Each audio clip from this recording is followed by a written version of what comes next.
உதயகுமார் சொல்றதெல்லாம் நீங்க வேடிக்கையா நினைக்க வேண்டாம், இது நடக்கும். நீங்க பொங்கல் பரிசு போன உடனே நீங்க கொடுக்கல இல்ல, இந்த உடனே கொடுக்காம இருக்க பாக்கலாம். ஏன் கொடுக்காம இருப்பீங்க?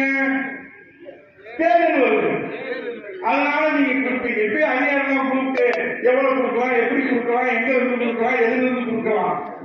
அப்புறம் தேர்தல் வந்தவொடனே அரசு சார்பா கொடுத்ததோட கட்சி சார்பாவும் கொடுப்பாங்க. இப்போ ஒருத்தர் மின்சாரத்துறையில இருந்து அறிவிக்கப்படாத அமைச்சராக செயல்படுறார். அவர் யாரும் உங்களுக்கு தெரியும், 10 ரூபா பாலாஜி. 10 ரூபான்னா இப்ப உலக அளவில் பேர் ஆயிடுச்சு. பாட்டிலுக்கு 10 ரூபா. அது ஒருத்தர் பாடிதான் 14-40 நாளா வீட்டை விட்டு வெளியே வர முடியல, அது வேற விஷயம்.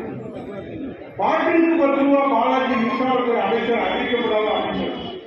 விவசாயம் சும்மாவா இருக்குன்னு சொல்லு, இல்லைன்னு சொல்லு. மும்முறை மின்சாரம் தரேன்னு சொல்லிட்டு நீ பார்த்த நாமத்தை போட்டேன்னா உனக்கு நாமத்தை போடுறதுக்கு எவ்வளவு நேரம் ஆகும்? 2026 வரணும்ல. ஐயா சாமி கடவுளே, எங்க உதயநிதி ஸ்டாலின் மறுபடியும் வரணும், கொஞ்சம் கருணை காட்டுங்க. அப்ப காட்டுவோம்னா இந்த விவசாயிகள் யாரு, தொழிலாளர்கள் யாரு, அரசு ஊழியர்கள் யாரு, இந்த வாக்காளர்கள், தமிழ்நாட்டினுடைய வாக்காளர்களை குறைத்து மதிப்பிட்டவர்கள் எல்லாம் கோட்டைகளுக்கு ஓடி இருக்கிறார்கள். தமிழ்நாட்டு வாக்காளர்களை சரியாக இன்றைக்கு மனதிலே இதயத்திலே சுமக்கிற ஒரே தலைவர், ஒப்பந்த தலைவர், வருங்கால முதலமைச்சர் கோசி தமிழர் ஐயா எடப்பாடியார் என்ற விவசாய ஒப்பந்தங்களை ஒதுக்கியது. இப்ப இந்த பாலம் இருக்குன்னா இந்த பாலத்தை யார் கட்டுறது? 5 பேர் கேட்கிறாங்க. 5 பேர்ல யார் கட்டுறதுன்னா கழிவுகளுக்கு கொடுக்கறது தான் டெண்டர் சிஸ்டம், அதாவது ஒப்பந்த பணியுடைய சிஸ்டம். ஆனா இவங்க யாரை பாக்குறாங்களோ அவங்களுக்கு கொடுக்குறாங்கன்னு சொல்லி அமலாக்கத்துறை ஆதாரத்தோடு இன்னைக்கு 1000 கோடிக்கு மேலே அதுல முறைகேடு நடந்திருக்கிறது என்று இன்னொரு கடிதம் எழுதுறாங்க.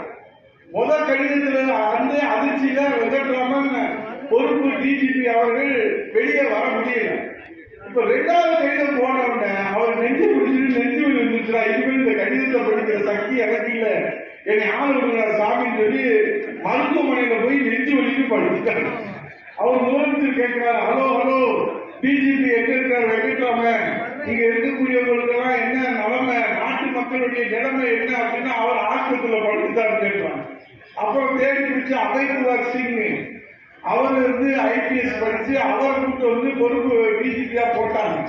அவர் நம்மள டிஜிபியா போட்டிருக்காங்கன்னு சொல்லி காவல்துறை நண்பர்களுக்கு நல்லா தெரியும். இந்த ஆளுநை காவல்துறைன்னு ஒவ்வொரு அரசுடைய காவல்துறை உயர் அதிகாரி வீட்டுல காவல்துறையில பொறுப்பு வகிக்கின்ற அந்த மரியாதைக்குரிய காவலர்களை காவல் பணி, அயல் பணி என்ற அடிப்படையில அவங்க வீட்டுல வேலைக்கு போடுவாங்க.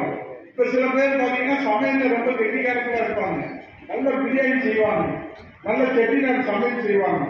அவங்களை கொண்டு போய் உயர் அதிகாரி வீட்டுல போடுவாங்க, கார் ஓட்டுறதுக்கு போடுவாங்க, தோட்டம் வளர்க்கறதுக்கு போடுவாங்க.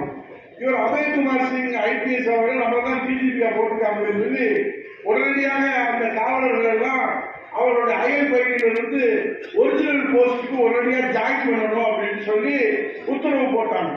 அவர் உத்தரவு போட்டதை வாங்கி இவர் யார் அபய்குமார் சிங், இவர் தாங்க டிஜிபி. அப்படியா, இவர் உத்தரவெல்லாம் நாங்க கடைபிடிக்க வேண்டிய அவசியம் இல்லைன்னு இன்ன தேதி வரைக்கும் இப்ப கிடைச்ச செய்தி, இது வரைக்கும் ஒரு காவலர் கூட அயல் பகுதியிலிருந்து ஒரிஜினல் போஸ்டுக்கு ஒருத்தர் கூட வரல.